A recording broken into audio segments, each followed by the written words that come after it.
oleh Al-Haq.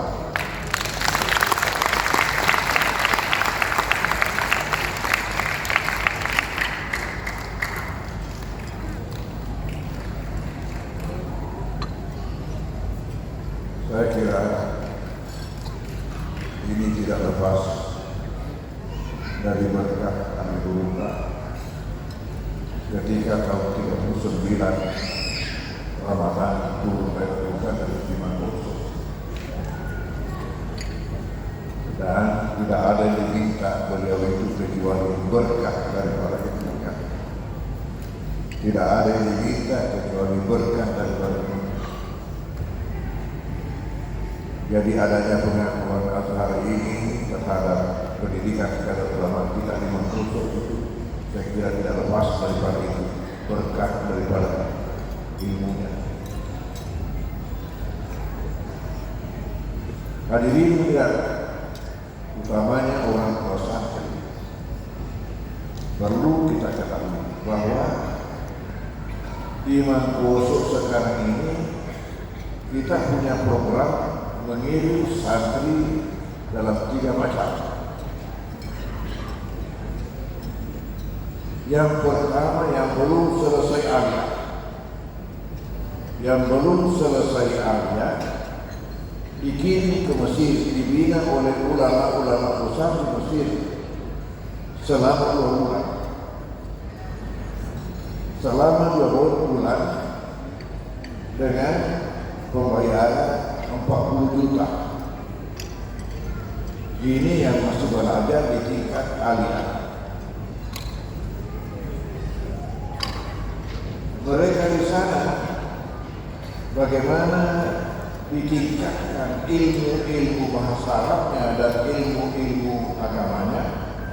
Selain daripada itu, menziarahi ulama-ulama di Kairo, menziarahi tempat-tempat bersejarah di Kairo. Jadi boleh katakan studi tour selama 2 bulan, dan waktu kembalinya itu boleh singgah umrah di tanah suci. Kita sudah selesai melaksanakan program ini 2 kali, dan insya Allah angkatan ketiga nanti akan diberangkatkan pada bulan Agustus dan angkatan keempat pada bulan Oktober, karena masing-masing 2 bulan. Jadi siapa tahu di antara para orang tua ada yang kebetulan anaknya sekarang dulu di tingkat aliyah, kesempatan itu ini, karena ini diperlukan orang dan jumlahnya terbatas. Ini saya sampaikan, ini satu macam pengiriman. Pengiriman yang kedua yang memang telah selesai lalu mau melanjutkan di Kairo. Ya, sebagaimana pimpinan pesantren Abrak, jadi Abrak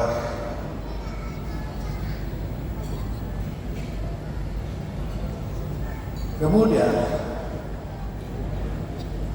pengiriman yang ketiga ialah yang dari Pegadaian Lama. Yang dari Pegadaian Lama itu ada 2 macam pengiriman ke sana. Yang pertama, yang telah menyiapkan skripsi atau risalah ilmiah yang mau menyelesaikan studinya di sana, boleh dikatakan di sana ber-KKN selama 3 bulan. Di sana diperiksa dan diperbaiki dia punya risalah ilmiah yang nanti setelah kembali buku dimunakasakan kemudian wisuda. Mereka di sana 3 bulan. Bayangkan kalau 3 bulan bersama-sama dengan ulama-ulama di sana. Maka setelah kembali diadakan munakasah, kemudian wisuda, sudah betul-betul jadi ulama-ulama muda. Dari bahasa Arabnya, dari apanya, ilmunya sudah betul-betul dipertanggungjawabkan. Kemudian penerimaan yang kedua dari pendidikan kader ulama ini, yang telah selesai pada bulan Januari yang lalu. Kita ada mengirim 3 orang alumni dari Mangkoso ini, dikirim ke Kairo, dimasukkan di Universitas Al-Azhar. Ternyata mereka diterima langsung kuliah di S2. Dan ini menunjukkan bahwa sarjana dari Ma'had Al-Hidayah dari pendidikan kader ulama Mangkoso ini betul-betul telah diakui sederajat dengan RC Azhar. Lalu sejak tahun ini yang mendaftar tahun pertama tahun ini dalam 4 tahun kalau menyelesaikan studinya di Mangkoso akan mendapatkan 3 gelar. Gelar yang pertama ialah Ad-Dari, yaitu gelar dari pesantren. Ad-Dari nisbah daripada Darul Dakwah. Jadi kalau nanti kita ada menemukan nama di belakangnya dan mengatakan Dari, berarti itu keluaran pendidikan kader ulama Mangkoso. Kemudian yang kedua gelar SAG, itu dari Kementerian Agama, karena kita punya pendidikan kader ulama adalah yang diakui oleh pemerintah, dalam hal ini Kementerian Agama. Dan gelar yang ketiga ialah gelar RC. Jadi Azhar akan memberikan gelar RC yang belajar mulai tahun ini di Mangkoso. Oleh karena itu dalam 4 tahun yang akan datang, yang belajar di Mangkoso yang masuk dalam pendidikan kader ulama dapat 3 gelar, termasuk gelar RC. Jadi bisa dapat RC hanya belajar di Mangkoso. Masya Allah, berkah betul-betul. Masya Allah. Nah, seimbang dengan itu, maka program-program pesantren kita dikembangkan terus, di mana di kampus 2 ini kita akan kembangkan terus dengan program wisata religi, agrowisata. Itu rencana kita ke depan sehingga memerlukan perluasan kampus. Dalam hal inilah maka ditawarkan wakaf kepada seluruh jamaah. Perlu kita ketahui bahwa kita ini semua tidak ada mau miskin di akhirat. Di dunia saja kita sementara tidak mau miskin, apalagi di akhirat. Namun saya ingin tanya, siapa di sini yang mau miskin di akhirat? Tolong naikkan tangannya. Siapa di sini yang mau menjadi orang miskin di akhirat? Tolong angkat tangan.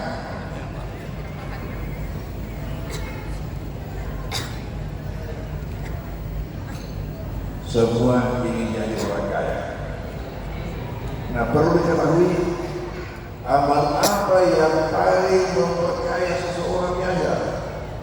Amal yang paling memperkaya seseorang di akhirat adalah wakaf. Wakaf. Bagaimana salat, bagaimana puasa, bagaimana zakat, bagaimana haji, masih kalah dari wakaf. Salat, kita sekali salat sekali pahala.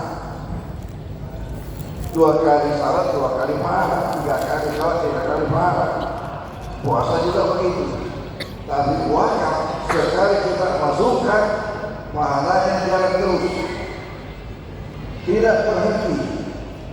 Insya kita meninggal dunia masih jalan terus. Pertanyaan, kapan baru berhenti? Nanti berhenti setelah dunia kiamat.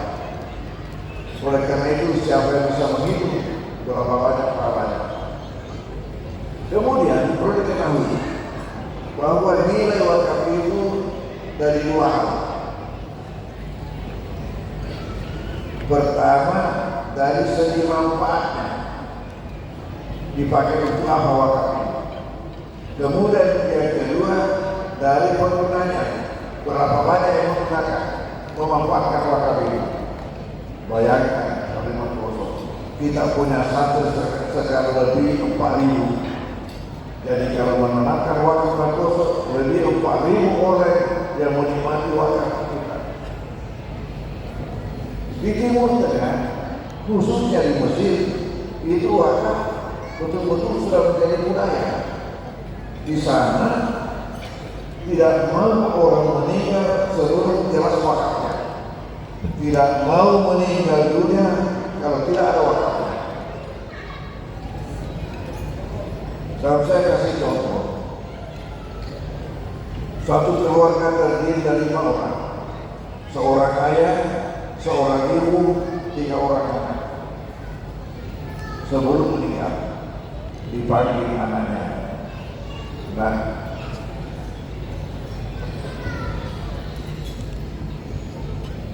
harta yang ada ini dari mana? Dari bapak.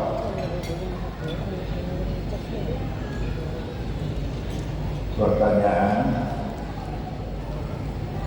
bagaimana pendapat adilkah kalau harta ini dibagi, lalu yang punya tidak dapat, sementara yang punya juga butuhkan? Saya ulangi, bagaimana pendapatmu nak? Adilkah manakala harta ini dibagi, lalu yang punya tidak dapat, sementara ia juga butuhkan? Anaknya menjawab, tidak adil.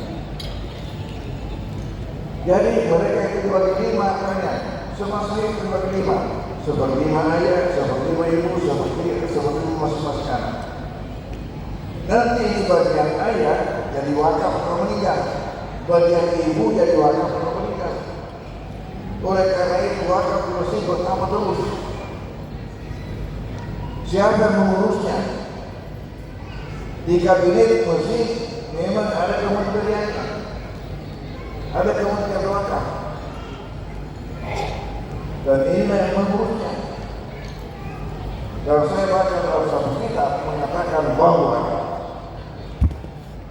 sepertiga dari tanah pertanian di Mesir itu wakaf, sepertiga dari tanah pertanian di Mesir itu wakaf. Coba di kampung kita, siapa yang kita kenal sudah ada mewakafkan sawah?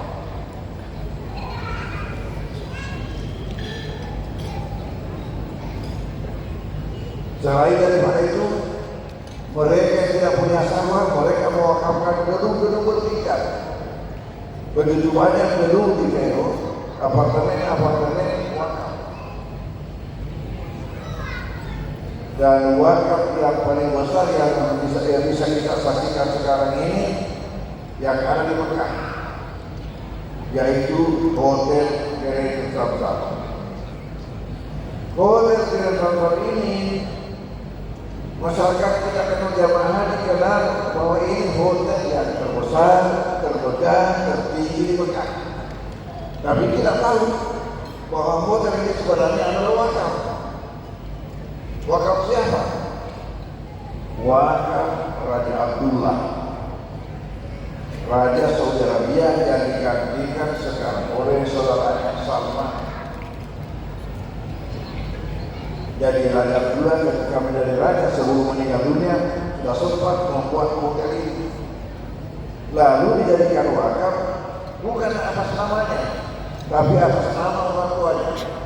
Oleh karena itu ada bertuliskan di atas pintu gerbang, gate-nya itu, pintu gerbang besarnya waktu itu, tulisannya mengatakan wakaf Al-Malik Abdul Aziz Fil Haramain Asyarifain. Wakaf Al-Malik Abdul Aziz Fil Haramain Asyarifain, artinya wakaf Raja Abdul Aziz untuk 2 tanah haram yang mulia.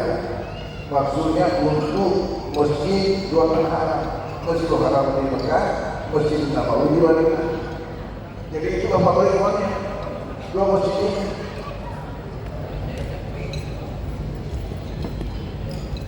bukan atas nama Raja Abdullah, orang itu yang membuat. Jadi ini lagi suatu contoh kepada kita bahwa kita boleh berbuat atas nama orang tua kita, boleh beramal atas nama orang tua kita, asal amal itu adalah amal-amal sunnah. Nabi dalam salah sebuah hadis mengatakan, "Ma alimu idza arada yatasaddaqa lillahi sadaqah tawwin ayaj'alha adwalillahi idza kana musliman wa yakunu adilha lahuma wa lahum usbujurima min ghairi akusar min ujuri masyayikh." Tidak jadi masalah, kata Nabi, apabila di antara kalian ada mau melakukan sesuatu amalan sunat karena Allah untuk mengatasnamakan kedua orang tuamu, selama keduanya itu muslim, maka keduanya akan terima pahalanya dan kamu juga akan diberikan pahala sebanyak yang diberikan kepada kedua orang tuamu tanpa mengurangi sedikit pahala mereka. Lalu dari mana pahala anak? Sementara pahalanya tadi sudah diambil oleh orang tua, itu adalah pahala bonus dari Allah diberikan kepada anak karena dianggap berbakti kepada orang tuanya, sebagai imbalan bakti anak kepada orang tuanya. Itulah yang terjadi di Hotel Grand Santa. Hadirin hadirat. Nah, karena tadi ini pesantren kita kembangkan terus, baik secara pembinaan maupun secara